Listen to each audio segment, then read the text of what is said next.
요즘 그 아시안 게임 때문에 여러 관심 게임들이 많이 두각을 나타내는 종목이 있는데, 특별히 이제 여러분 아마 탁구를 보셨을 거예요. 특히 이제 우리 선수들 중에 우리 삐약이라는 별명을 갖고 있는 선수가 있습니다. 그러니까 그 경기할 때마다 삐약삐약 소리를 해요. 그러니까 본인이 이제 뭔가 정신을 가다듬기 위해서 이렇게 소리를 내는 건데, 꼭 그것이 이제 아무래도 여자의 고톤이다 보니까 병아리 소리처럼 들린다고 해서 별명을 삐약이라고, 신유빈 선수입니다. 여러분 다 아실 텐데. 그러니까 신유빈 선수가 21년 만에 여자 복식으로 해서 금메달을 땄습니다. 대단하죠. 그래서 이제 신유빈 선수가 요즘 많이 이제 언론상에 많이 나타나는데, 옛날에 찍었던 영상이 이렇게 화제가 됐는데요. 5살 때 그 스타킹이라는 예능 프로그램에 나와서 탁구 신동이라고 그래가지고 나와서 이렇게 강호동이 그때 사회를 봤는데 인터뷰하는 영상을 제가 최근에 봤거든요. 근데 그때 이제 강호동이 5살이면 뭐 유치원생이잖아요. 탁구채가 자기 얼굴보다 더 크죠. 그걸 들고 와가지고 이렇게 있는데 강호동이 아주 애꿎은 질문을 합니다. 그러니까 양자택일에 2가지 질문을 던지는데, 이제 아이들이 아이스크림 좋아하니까 아이스크림이 좋아요, 탁구가 좋아요, 이렇게 물어보니까 이 신유빈 그 어린이가 저는 탁구가 좋아요, 이렇게 대답을 하였어요. 그리고서는 아이들이 좋아할 만한 거를 대면서 탁구와 이제 계속 비교를 하는 거죠. 그래도 한 번도 다른 게 좋다고 그러지 않고 저는 탁구가 좋아요, 이렇게 이제 신유빈 어린이가, 그 당시에는 유치원생이죠, 그렇게 대답을 했던 것을 영상을 통해서 보았습니다. 결국은 어떻게 됐습니까? 이제는 당당히 국가대표 선수가 돼서 이제 아시안게임에서 금메달을 차지하게 되었습니다. 우리가 우리 믿음 생활하는 데 있어서도 하나님께서는 때때로 우리를 양자택일, 둘 중에 하나를 선택해야 될 상황 속에 우리를 놓이게 하는데요. 과연 그 상황 속에 있을 때 우리가 어떻게 무엇을 선택하는 것이 정말 올바른 것인가? 오늘 특별히 사도 바울의 이 사도행전에 있는 말씀을 중심으로 해서 우리가 올바른 선택, 양자택일에 있어서 올바른 믿음의 선택이 무엇인가, 이런 거를 우리가 은혜를 나누도록 하겠습니다.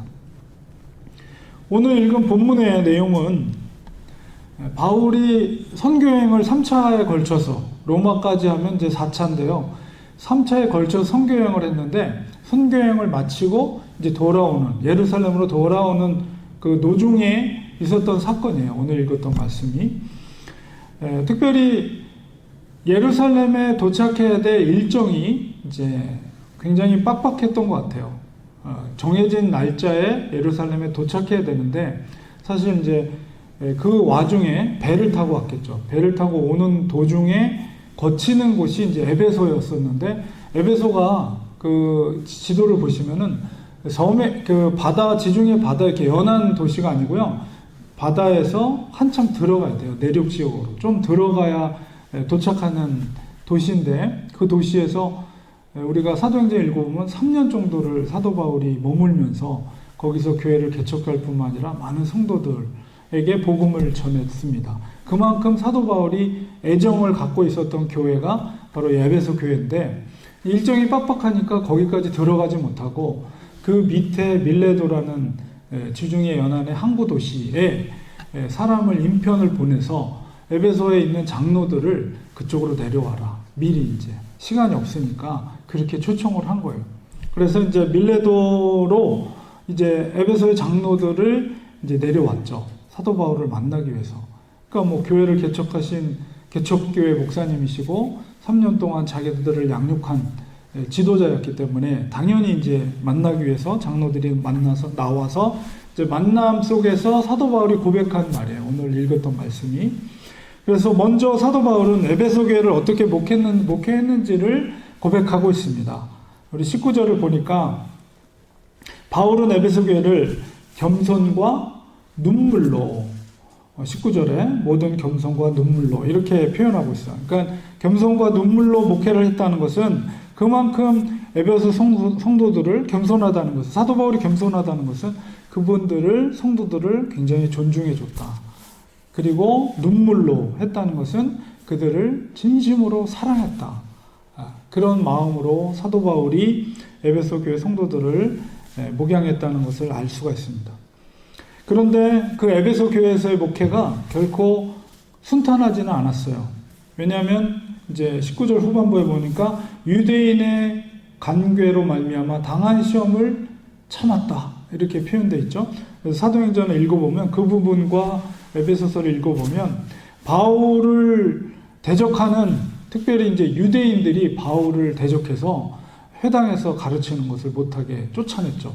그래서 결국은 회당에서 못 가르치고 이 사도 바울이 어디서 가르쳤습니까? 그 유명한 두란노 서원에서 날마다 복음을 전했죠. 그러니까 유대인들은 계속해서 사도 바울을 유혹을 가했어요.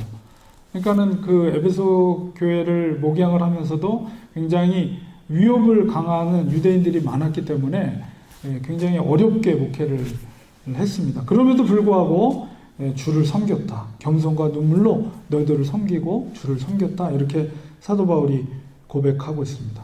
그런 위협 속에서도 20절을 보면 그 위협에 굴하지 않고 계속해서 전도를 했는데, 20절에 뭐라고 했습니까? 유익한 것은 무엇이든지 공중 앞에서나 각 집에서 꺼리낌 없이 여러분에게 전하고 가르쳤다. 그러니까 위협이 있을 때는 위축되잖아요, 사람이.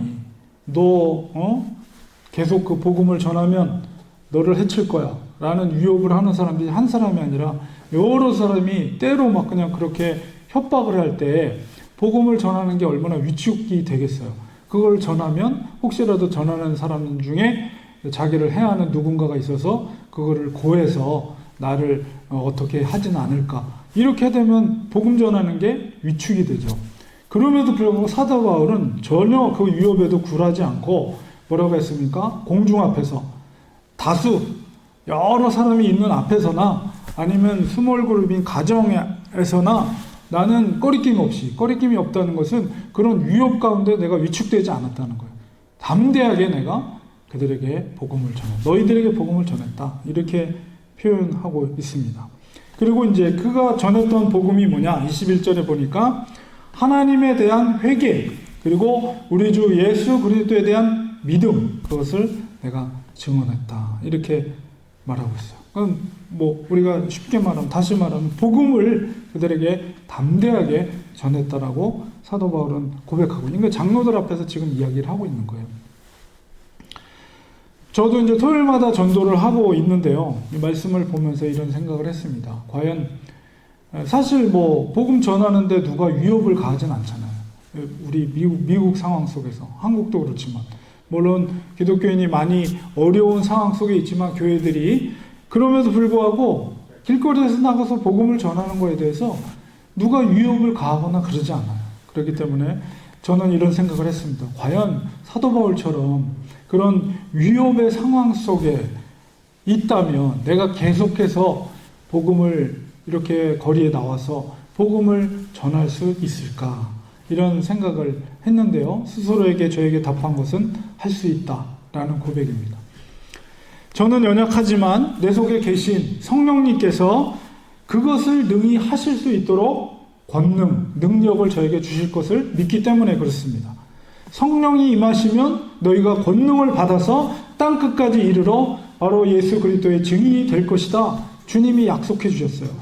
우리는 그 언약을 믿습니다. 그 언약을 믿고 어떤 위협의 상황 속에서라도 담대히 우리 나가서 복음을 전할 수 있어요. 저는 말씀을 믿습니다. 언약을 믿습니다. 아무리 그런 위협적인 상황 속에 우리 환경이 바뀐다 할지라도 저는 그 언약을 믿고 담대하게 나가서 복음을 전할 수 있다. 이런 확신이 들었습니다. 우리에게도 이런 사도 바울 같은 믿음이 있어야 합니다. 어떤 상황 가운데 있을지라도 꺼리낌 없이 담대히 복음을 전하는 우리가 되어야 합니다. 우리가 볼 때 세상이 강해 보이지만 우리는 그런 세상에 주눅들 필요가 없습니다. 예수님께서는 이미 세상 권세를 잡은 마귀의 머리를 상하게 하셨고 최종적인 승리는 바로 주님께 있기 때문입니다. 그런 믿음으로 우리는 담대히 세상과 맞서야 하는 것입니다. 22절에 보면 사도 바울은 자기가 특별히 에베소 장로들을 부른 이유에 대해서 설명을 하고 있어요. 22절에 보니까 내가 성령에 매여서 예루살렘으로 가는데 거기서 내가 무슨 일을 당할지 알지 못하노라. 이렇게 고백하고 있어요. 사도 바울도 느끼고 있어요. 내가 이제 곧 예루살렘을 향해 가고 있는데 거기서 내가 잡혀서 죽을지도 모른다는 예감을, 느낌을 받게 된 거죠.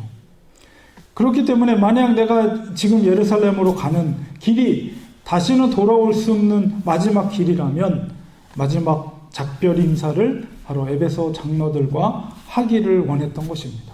그래서 특별히 인편을 통해서 장로들을 오도록 한 것이죠.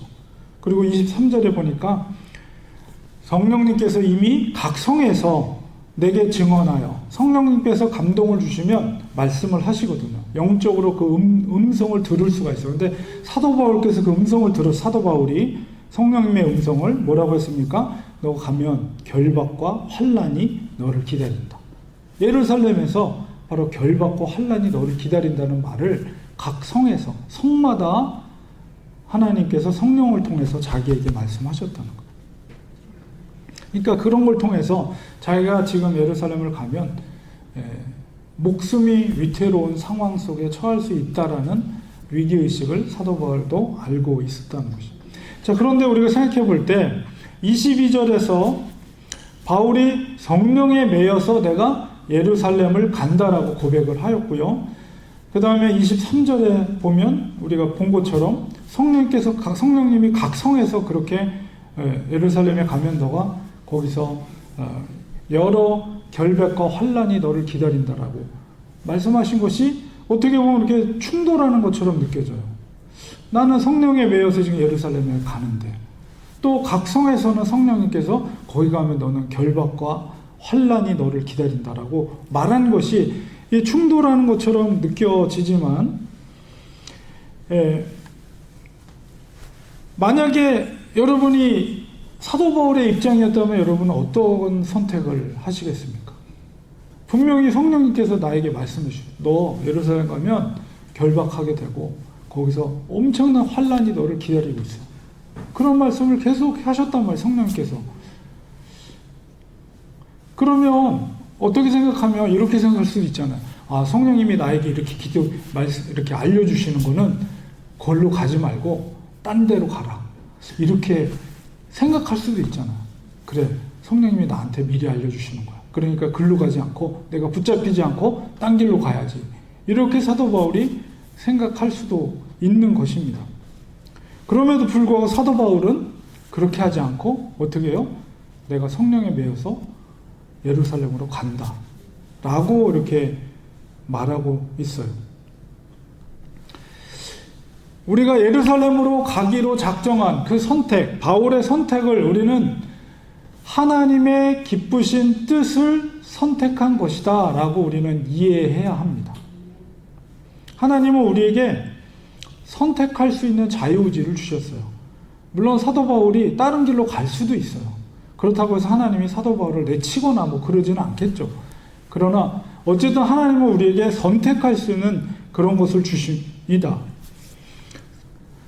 사도 바울의 선택은 성령님께서 비록 예루살렘에 가면 환난과 결박이 기다린다 할지라도 그럼에도 불구하고 내가 예루살렘으로 가겠다라고 이렇게 마음을 먹은 것이죠. 근데 사도 바울이 그렇게 마음을 먹는 데 있어서 결정적인 기준이 됐던 것, 그렇게 마음을 먹었던 것은 하나님의 온전한 뜻이 어디에 있는가를 사도 바울이 면밀하게 기도하면서 그것을 구했다는 거예요. 하나님의 뜻이 어디 있는가. 그러니까 사도 바울이 내가 예루살렘으로 가면 환난과 결박이 감옥에 갇힐 일이 있음에도 불구하고 하나님이 나에게 그런 말씀을 하신 것에 대해서는 사도 바울이 깨달은 것은 너 그럼에도 불구하고 너가 그 길로 갈래. 그런 하나님의 어떤 도전이면서도 그러면서도 하나님의 기쁘신 뜻은 사도 바울은 다른 제자들과 다르게 특별한 권한이 있어요. 그게 뭐냐면 로마 시민권을 갖고 있어요. 그러니까 일반 예수님의 제자들은 로마 시민권자들이 아니죠. 그러니까는 엄청나게 고통 가운데 죽을 수밖에, 예수님도 마찬가지고.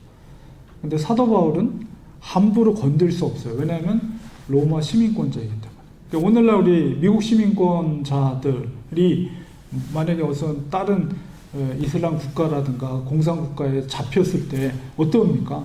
대통령이 가서 데려오잖아요. 막 지난번에 우리가 북한에 억류됐을 때 그만큼 그 국가 시민권을 갖고 있다는 것은 그만한 파워가 있는 거죠. 그 당시에 가장 강력한 국가인 로마의 시민권을 갖고 있었다는 것은, 그러니까 아무리 죽을 죄를 지어도 함부로 로마 시민권자들은 함부로 할 수 없어요. 반드시 재판을 해야 돼요. 법적인 재판을. 그러니까는 사도 바울도 그런 계산을 다 했을 거예요. 하나님이 결박하고 감옥에 갇힌다는 것은 내가 변론하고 재판을 할 수 있는 권한이 나에게 로마 시민권이기 때문에 갖고 있어. 그러면 최종 법은 재판하려면 로마로 가야 되는 거예요. 그러니까 하나님의 뜻은 나를 로마로 보내시려고 하는 거구나. 아마 사도 바울은 그걸 깨달았을 거예요. 그러니까 거기서 결박과 환난이 있을지라도 하나님이 더 크신 계획은 나를 로마로 보내시려고 하는 거예요. 그런 계획 속에서 사도 바울이 선택을 한 거예요. 나는 결박이 있어도 예루살렘으로 올라간다. 바로 이것은, 이런 태도는 마치 예수님께서 고난 당하시고 십자가에 죽으실 줄 아시면서도 예루살렘으로 올라가신 것과 같습니다. 예수님은 겟세마네 그 동산에서 얼마나 그 고뇌하면서 기도했습니까? 인간적인 고뇌 가운데서 기도하셨어요. 왜냐하면 그 십자가의 그 무게가 너무 무거웠기 때문에. 얼마나 죽게 되었다. 그 수제자들 3명한테 내가 죽게 되었으니 너희들이 자지 말고 기도해라. 그 인간적인 고뇌가 느껴지잖아요. 그럼에도 불구하고 예수님은 어땠습니까? 칼 수만 있다면 이 잔이 나에게서 피해가기를 원했지만 내 뜻대로 마옵시고 아버지의 뜻대로 하옵소서. 그건 뭐냐면 아버지의 뜻은 무엇입니까? 아들을 십자가에서 죽게 함으로 그 대속의 죽음을 통해서 우리들을 살리기 위한 아버지의 뜻이 있었던 거죠. 예수님은 십자가가 고통스럽긴 했지만, 너무나도 감당하기 힘든 십자가였지만 자기의 뜻대로 원하지 않고 아버지의 뜻이 이루어지길 원했어요. 순종함으로 예루살렘으로 올라갔고 묵묵히 십자가에 매달려 죽으신 겁니다. 사도 바울, 예수님의 마음과 사도 바울의 마음이 동일한 거예요. 과연 하나님의 뜻, 아버지의 기뻐하시는 뜻이 무엇인가를 이 자녀들이, 백성들이 그것을 헤아려 알고 그 뜻대로 순종하는 것. 사도 바울도 마찬가지입니다. 예루살렘으로 올라가는 것은 결박과 환난이지만 그것을 통해서 하나님 아버지는 바울을 로마로 보내고 그 로마의 복음의 홀씨처럼, 복음의 불씨처럼 사도 바울을 통해서 로마가 복음화되기를 원했던 거예요. 바울은 성령에 매여서 그 크신 성령님께서 아버지의 마음을 알게 하신 거죠. 작은 예언들을 하셨지만 더 큰 하나님의 뜻을 알았기 때문에 아버지의 뜻에 순종을 한 것입니다. 하나님은 바울에게 선택할 수 있는 기회를 주셨고 바울은 선택을 했어요. 아버지의 기쁘신 뜻대로. 바울은 양자택일의 상황 속에서 자신의 안위를 위해서 피하는 길이 아니라 자기가 고통스럽고 감옥에 갇힌다 할지라도 아버지의 뜻을 위해서 예루살렘으로 가는 길을 선택한 것입니다. 우리 24절에 보면 바울은 양자택일 가운데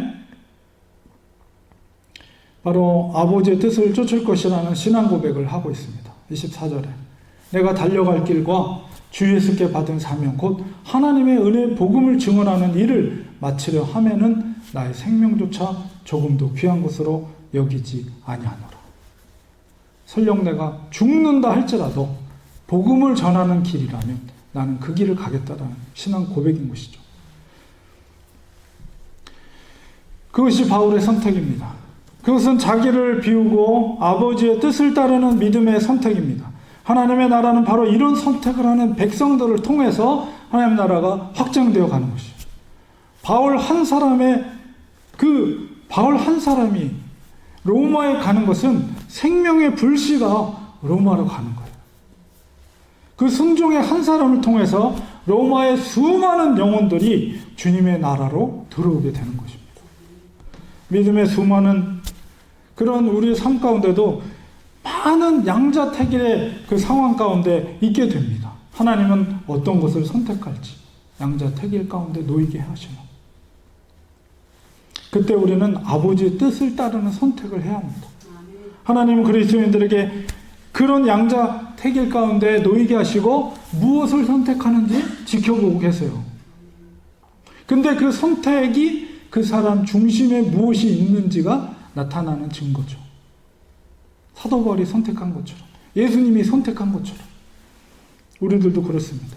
하나님은 우리를 절대로 믿음을 주실 때 하나님이 우리에게 믿음을 주셨기 때문에 우리가 하나님을 믿는 거죠. 근데 그 믿음을 주실 때 우리는 기계적으로 로봇 컴퓨터 프로그램 하면 그냥 바로 그냥 반박하지도 않고 그냥 바로 입력되는 그런 식으로 우리에게 믿음을 주지 않아요. 우리에게 믿음을 주지만 선택할 수 있도록 우리에게 믿음을 주세요. 우리가 전적으로 그것을 선택하고 수용할 때 그 하나님이 주신 믿음이 완성이 되는 거죠. 우리가 받아들이는 거예요. 우리가 선택하도록 하셨어요. 양자택일의 상황 속에서 우리는 아버지의 뜻이 어디에 있는지, 아버지의 마음이 어디에 있는지 그것을 물어야 됩니다. 구약의 선지자 중에 요나 선지자 있죠. 아버지의 뜻은 알았어요. 아버지의 뜻이 그 완악한 그 이방 백성들을 심판하기 위한 하나님의 뜻을 알았지만 아버지의 마음은 그가 헤아려 알지 못했어요. 비록 이방인이지만 그들이 회개하고 하나님 앞에 죄를 뿌리며 자기들의 죄를 용서해달라고 빌었을 때 그 영혼들에 대한 아버지의 마음은 요나가 깨닫지 못한 거죠. 우리는 아버지의 뜻을 알 뿐만 아니라 아버지의 마음이 어디에 있는지를 우리는 알아야 됩니다. 그것을 깨닫고 그것에 순종해야 돼요. 요나는 그렇게 하지 못했어요.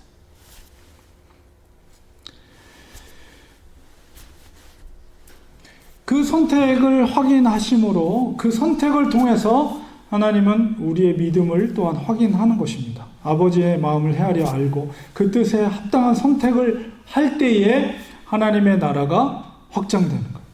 하나님 나라라는 것은 통치지고 다스림이에요. 하나님의 통치가 구체적으로 또 우리의 삶 가운데 나타나야 됩니다. 그것이 축복입니다. 하나님의 궁극적인 뜻은 우리가 하나님이 우리를 구원하신 궁극적인 뜻은 구원하는 것으로 끝나는 것이 아니라 그 백성들을 통한 하나님 나라의 왕국이에요. 그 사람들을 통해서 하나님의 통치가 그 사람이 있는 곳에서 이루어지는 것. 바로 우리의 삶과 우리의 자신이 변화되는 것. 우리의 가정이 변화되는 것. 우리의 교회가 변화되는 것입니다.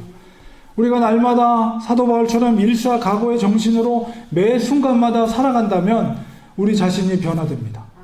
그리고 우리의 가정이 변화됩니다. 가정이 회복이 되고 근심을 이기고 무력감에서 오는 그런 우울증이 물러가고 가정 안에서의 다툼과 갈라짐이 사라지고 화평과 사랑이 충만하게 되는 것입니다. 하나님의 통치가 바로 그거예요. 하나님 나라가 임한다는 것이 가능합니다. 우리가 온전한 믿음으로 결단할 때 가능해요. 하나님 살아계십니다. 결국 사도 바울이 전하고자 했던 것은 바로 하나님의 나라, 그 하나님의 나라를 전파하는 거죠. 25절에 있는 말씀처럼 내가 여러분 중에 왕래하며 하나님의 나라를 전파하였다. 이렇게 고백하고 있어요. 바울과 에베소의 장로들은 무릎을 꿇고 함께 기도하였습니다. 특별히 이제는 여러분이 다 내 얼굴을 다시 보지 못할 줄 아노라 한 이 사도 바울의 고백 속에서 이 장로님들이 너무 가슴이 아픈 거예요. 사도 바울이 이제 죽으러 가는구나. 우리 다시는 저 스승님을 볼 수 없구나. 이런 마음속에 서로 얼싸안고 눈물을 흘리며 함께 기도하고 그렇게 바울을 떠나 보냈습니다. 바울을 다시 만나지 못하더라도 바울이 전한 복음과 하나님의 나라는 남겨진 자들을 통해서 계속해서 전파될 것입니다. 바울에게 있어서 이 땅에 남겨진 열매는 바로 성도들이에요. 성도들. 이 시대 가운데도 바로 이 하나님의 나라를 위해 남겨진 성도들이 필요합니다. 선택의 순간마다 하나님의 마음을 깊이 깨달아서 그 뜻대로 묵묵히 순종할 때 하나님의 나라는 이 땅에 임할 줄 믿습니다. 주님의 기도가 현실이 될 수 있도록 우리 주의 기도, 주기도문에도 나라에 감합시며 그것이 바로 현실이 될 수 있도록 우리는 믿음의 그 판단과 결정을 통해서 아버지의 뜻을 이루어가는 우리의 가정 가운데, 우리의 교회 가운데, 우리의 마음 가운데, 심령 가운데 아버지의 통치가 이루어지는 놀라운 역사, 그것이 바로 우리 성도님들 통해, 우리를 통해서 가능하다는 것이죠. 하나님은 그것을 원해서요. 하나님이 언제든지 혼자서 일하실 수 있어요. 그럼에도 불구하고 왜 모세에게 막대기를 쳐서 홍해를 가르라 하셨겠습니까? 하나님이 원하시면 그렇게 안 해도 그냥 하나님께서 원하시면 바다를 가를 수도 있어요. 그럼에도 불구하고 모세를 통해서 모세야 너의 막대기를 홍해 바다를 향해 바다를 명해서 바다를 가르라. 왜 이랬겠어요? 하나님은 인간과 함께 일하기를 원하세요. 하나님 나라를 이루시기를 인간과 함께 일하기를 원하신 거예요. 그래서 그 시대마다 성경의 시대마다 하나님이 혼자 일하시는 것이 아니라 그때 그 땅마다 하나님의 사람들을 통해서 하나님은 일하시고 하나님 나라가 확장되어 가는 거예요. 순종하는 사람들을 통해. 이 시대도 마찬가지. 우리 이 지역, 내가 속한 가정, 내가 섬기는 교회, 이 상황 가운데도 하나님은 우리를 통해서 함께 일하기를 원하신다는 사실. 바로 우리를 통해 하나님 나라가 확장될 줄 믿습니다. 기도하겠습니다. 하나님 아버지, 하나님은 우리의 삶 가운데 양자택일의 상황 가운데 놓이게 하시고 우리가 무엇을 선택하시는지 바라보십니다. 우리는 그럴 때마다 사사로이 나의 유익을 위한 선택이 아니라 하나님의 뜻이 어디 있는지, 하나님의 마음이 어디 있는지를 헤아려 알게 하시고 하나님의 기쁘신 뜻대로 선택함으로 우리를 통해 하나님 나라가 더 확장되게 하시고 우리를 통해 놀라운 하나님의 평강과 사랑이 우리가 거하고 있는 곳에, 우리의 가정 가운데, 우리 섬기는 교회 가운데, 우리의 심령 가운데 그 충만한 은혜가 넘쳐날 수 있도록 도와주셔서 하나님이 우리와 함께 일하기를 기뻐하시고 우리를 통해서 하나님 나라를 확장시키기를 원하시는 그 뜻을 이룰 수 있는 우리 렌추하님-교회 그리고 우리 모든 성도님들 될 수 있도록 축복하여 주시옵소서. 예수님의 이름으로 기도드리옵나이다. 아멘.